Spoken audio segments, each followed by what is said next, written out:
Olá, estamos aqui com dois advogados criminalistas para falar sobre essa profissão essencial para a sociedade. No dia 2 de dezembro foi comemorado o Dia do Advogado Criminalista e hoje vamos entender um pouco mais sobre o papel desses profissionais com os doutores Thales da Fraga e Dr. Magno de Carvalho. Doutores, para começar, o que é exatamente um advogado criminalista? Qual o papel dele no sistema da justiça? Lisandra, o advogado criminalista, ele defende direitos. Nós costumamos dizer que o advogado criminalista não defende pessoas, ele defende os direitos da pessoa. Ele defende um julgamento justo, uma pena corretamente aplicada e que sejam observados os direitos e garantias fundamentais assegurados a todos os cidadãos na Constituição Federal. Como o Dr. Magno mencionou, não defendemos pessoas, mas sim direitos. Então, o direito a um julgamento justo, ao devido processo legal, esse é o papel do advogado para a sociedade, defender o cumprimento da lei, não só ali o cliente, sim, mas sim direitos. A nossa segunda pergunta é: qual a importância da atuação do advogado criminalista para garantir os direitos e a defesa de quem é acusado de um crime?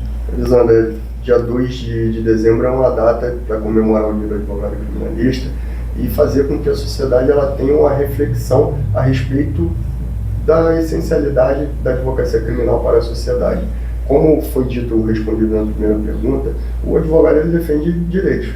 Então, a defesa do advogado no processo é essencial para a justiça, pois não há como uma pessoa ser processada e condenada sem a figura de um advogado. E o advogado, nesse caso o criminalista, ele está ali para poder defender direitos e fazer com que a lei ela seja aplicada ao caso concreto, sendo pela absolvição ou mesmo para que ela seja aplicada de forma correta, que haja um equilíbrio na relação processual e com isso não seja aplicada nem um dia mais, nem um dia menos, mas tão somente o que ele merece, ou se for o caso, ser inocentado.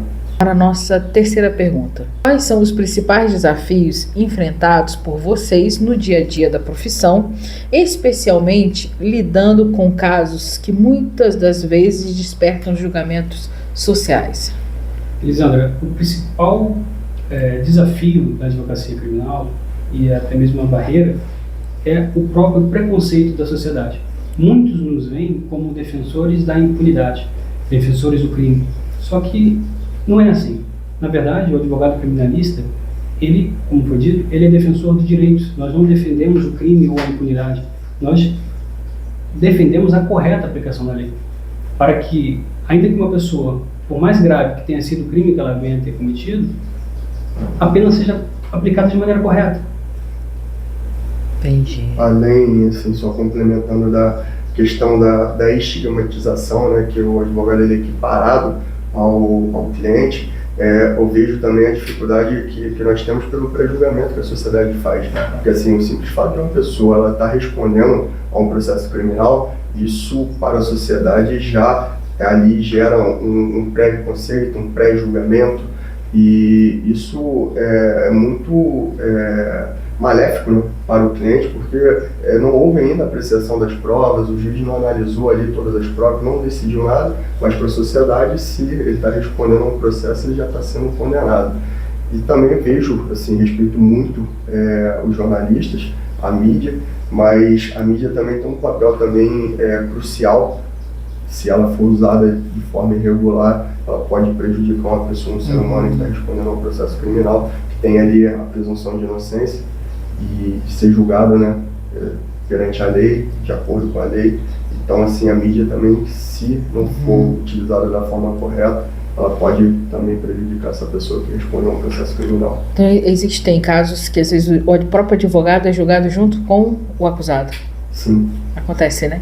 Não na justiça, propriamente, mas pela sociedade. Exatamente. Como vocês veem a evolução das leis penais e o impacto disso no trabalho dos advogados criminalistas ao longo dos anos? Lisandra, o Código Penal é de 1940. O Código de Processo Penal é de 1941. A nossa Constituição Federal é de 1988. essa Constituição ela é tida como democrática, uma Constituição cidadã. Ela prevê no artigo 5º ali os direitos e garantias fundamentais que todo cidadão ele tem direito. Então, assim, a lei na área criminal está um pouco defasada. Ela não conseguiu adequar, acompanhar a evolução, até mesmo a Constituição. Então, assim, a Constituição hoje ela é a baliza para a aplicação de todo o sistema ali de leis criminais. E eu vejo que esse fato da defasagem legal, ela é um prejuízo, entendeu? Que tem que ser reformado, tem que ser analisado, tem que ser adaptado de acordo com a Constituição Federal. E vejo também que existem algumas leis que são efetuadas, e acho que o Dr. Magno pode até complementar um pouco mais sobre isso, a respeito da legislação feita sobre a pressão da mídia, a pressão da sociedade, para uma resposta à diminuição da criminalidade, segurança pública. E essas leis, muitas das vezes, elas não são debatidas, elas são feitas no calor do momento. Então, esse tipo de legislação, ela é maléfica, ela é prejudicial para a sociedade no futuro, porque elas não são pensadas qual seria o resultado que isso pode gerar para um encarceramento em massa, entendeu? Igual a lei de drogas, que é uma lei que ela é muito rígida, então assim, acaba gerando ali um encarceramento em massa de muitas pessoas que poderiam não estar ali presas por conta disso. Mas o Dr. Magno acredito que possa até complementar um pouco mais em relação a essa questão. A questão atualmente do debate no Congresso Nacional a respeito das leis é a tendência de aumentar penas, de vedar benefícios legais. Por exemplo, nesse ano de 2024 nós tivemos a vedação às saídas temporárias para crimes hediondos ou equiparados. Agora a gente está tendo um debate no Congresso Nacional para vedar progressão de regime em crimes hediondos, sendo que o STF já em 2 oportunidades já manifestou que é inconstitucional vedar o livramento condicional, vedar a progressão de pena, justamente porque deve ser observada a individualização da pena. Isso é um princípio constitucional assegurado. Então, a partir do momento que você impõe um regime integral fechado, por exemplo, recrudescendo aquela pena, o tratamento para aquele determinado tipo de crime, acaba que o papel do advogado criminalista acaba sendo ainda mais essencial para defender essas inconstitucionalidades. Sim, e é interessante assim, fazer um adendo por conta do público, né, que vai provavelmente estar nos assistindo, que essas questões do endurecimento da lei, de efetuar, igual o Dr. Magno falou, dificuldades na execução penal, é que assim, a finalidade da execução penal é a ressocialização. Nós estamos tendo uma dificuldade para que isso seja aplicado da forma correta. Mas assim, se você trancar uma pessoa por 20, 30 anos, e não dá a oportunidade dela de reconhecer o erro e ver que aquilo que ela cometeu errado e que mais cedo ou mais tarde ele vai voltar para a sociedade, nós vamos estar criando, na verdade, um monstro. Porque assim, ele não vai retornar para a sociedade sem ter condições de estar convivendo ali. E aí o que ele vai fazer? Ele vai cometer novos crimes. Então isso também é interessante, porque quanto mais você endurece isso, pior fica, entendeu? Não é a solução. Então isso tem que ser pensado, e acredito eu que seria até temas para outras entrevistas, até para assim, não fugir um pouco da finalidade, mas só fazendo esse adendo a respeito do que o Magno falou, e assim até para o público também entender a finalidade, eu acho que isso é importante, né? Perfeito. Uma pergunta fora do nosso script. A lei criminal que o doutor Thales citou é de 1940 aí? Não. Código Penal, né? Nós temos o Código Penal, que é onde ele prevê os crimes. É lógico que tem outras leis especiais que que também prevê outros tipos penais, outros crimes, mas o Código Penal ele é o principal. Então, assim, ele é de 1940. E o Código de Processo Penal vamos dizer assim, é como se fossem as regras do jogo. Então, assim, todo mundo que responde a um processo criminal vai ter a previsão ali de como que o seu processo irá tramitar, o que pode ser feito, o que não pode ser feito. Então a gente costuma dizer que o Código de Processo Penal é a regra do jogo. Entendi. Para vocês acham que mudou a questão de crime ao longo desses anos? Que assim, eu como leiga no assunto, porque hoje você tem crimes da internet, entre outros crimes, às vezes até se vocês acham que mudou? Crime mudou alguma coisa? Diz, tipos de crime, na forma de tipos de crime. Acho que seria talvez isso. Sim. Tipos de crime, eu nem sei se esse termo, vocês sim. me perdoam, pessoal, que eu tô aqui também para aprender. Eu, sem problema nenhum, toda dúvida assim, ela é válida, ainda mais de quem não atua na área, porque isso é importante, porque talvez a sua dúvida pode ser a dúvida de outras pessoas.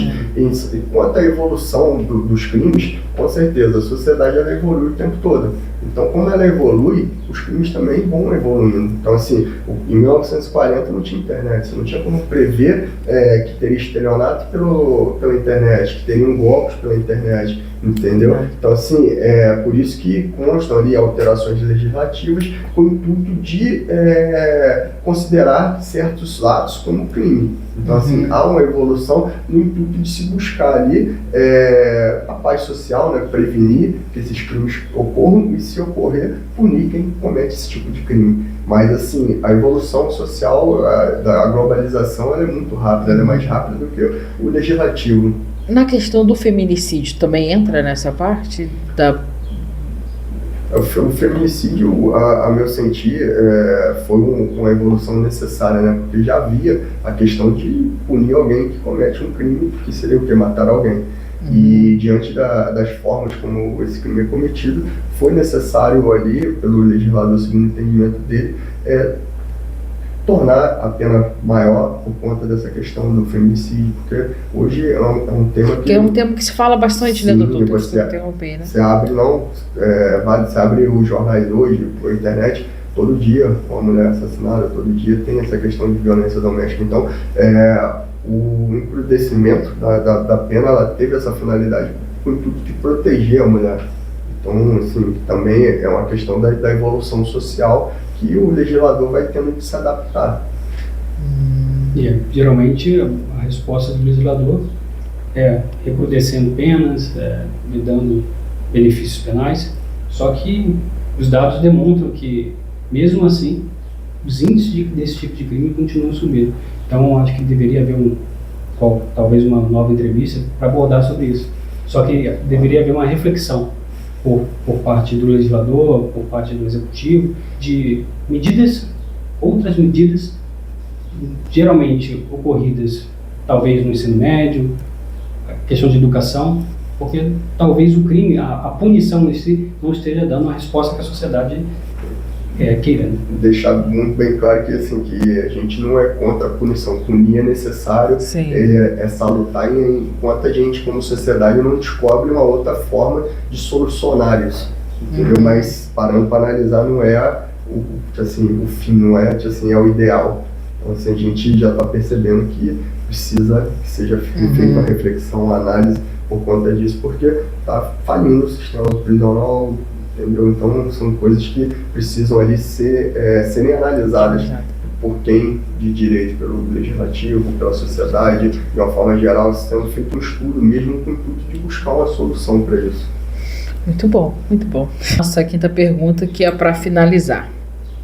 Qual a mensagem que vocês deixam para os novos advogados que estão ingressando na área criminalista? Bom, basicamente, Lisandra, que esses novos advogados, novos colegas que vão estar ao nosso lado, sempre defendendo os direitos daqueles que mais necessitam, eles precisam ser resilientes, fortes, lutar contra o sistema de justiça, porque muitas vezes o acusado ele só tem o advogado. É lutando contra todo um sistema estatal em massa, grupos especializados de investigação, promotorias muito bem aparelhados, Ministério Público em si muito aparelhado, e geralmente o acusado só tem um advogado e a família. Então a gente sempre está ali buscando assegurar o direito dele, que ele tenha uma pena justa, e o principal nesse ponto é justamente ter ali uma força de vontade, porque a gente geralmente leva muita pancada de juiz, desembargador, ministro, até que a gente venha conseguir ali que a lei seja aplicada, que um benefício seja concedido, que a liberdade seja concedida. Então, o que eu posso dizer para esses novos colegas que vão entrar nessa área é que sejam fortes e determinados, sempre com o melhor interesse do seu cliente. Complementando, eu vejo que ser forte, ser resiliente é muito importante, mas também conhecimento técnico, entendeu? Conhecimento técnico, se especializar, isso é muito importante, porque a combatividade, ela advém do conhecimento técnico. Não adianta você ser combativo se você não tem conhecimento técnico, prático. Então, assim, é importante estar ali com essa especialização, com esse conhecimento, sabendo que o que pode ser feito, o que não pode ser feito, conhecer mais do processo do que qualquer uma das outras pessoas que atuam dentro desse processo. Isso é muito importante para que você ali tenha êxito, né?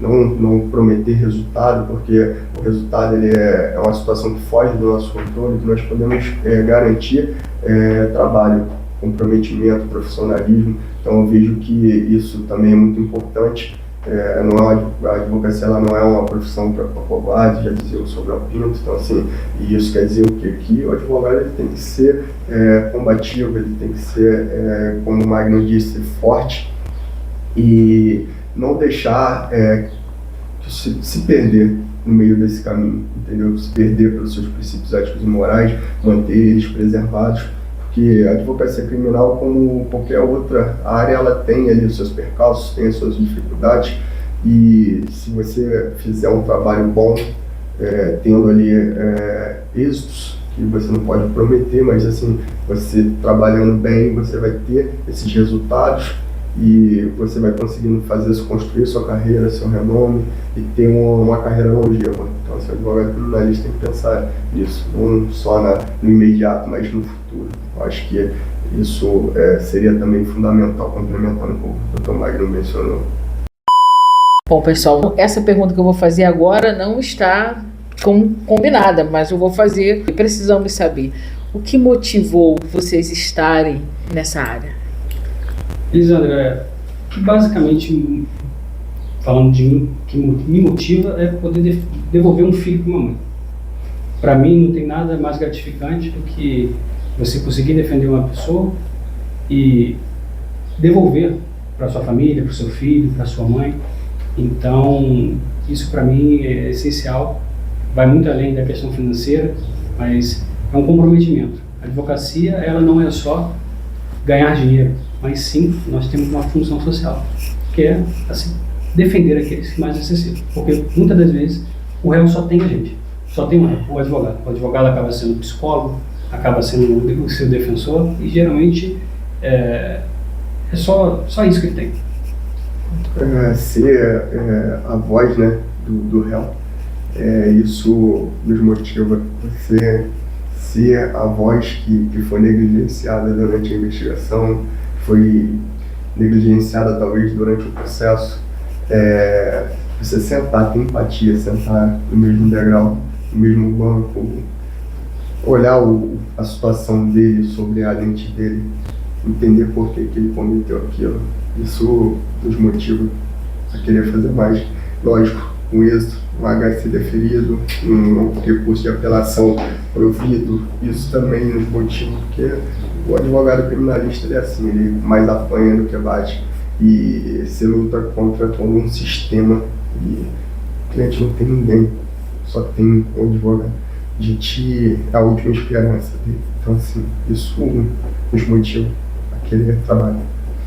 Muito louvável, né? Olha, quero parabenizá-los e ao mesmo tempo agradecer demais essa entrevista. Foi uma grande oportunidade para vocês compartilharem experiência, conhecimento, e isso é um dos objetivos da Web TV, é a gente levar informação à população, né? Nós estamos finalizando aí 2024 e eu espero que 2025 nós possamos fazer outras matérias com outros temas. Com certeza, estaremos disponíveis. Estaremos disponíveis. Gostaria de, em meu nome e do Magno, agradecê-la pela oportunidade de estar podendo fazer uma reflexão a respeito da nossa profissão, de poder levar informação às outras pessoas, à sociedade.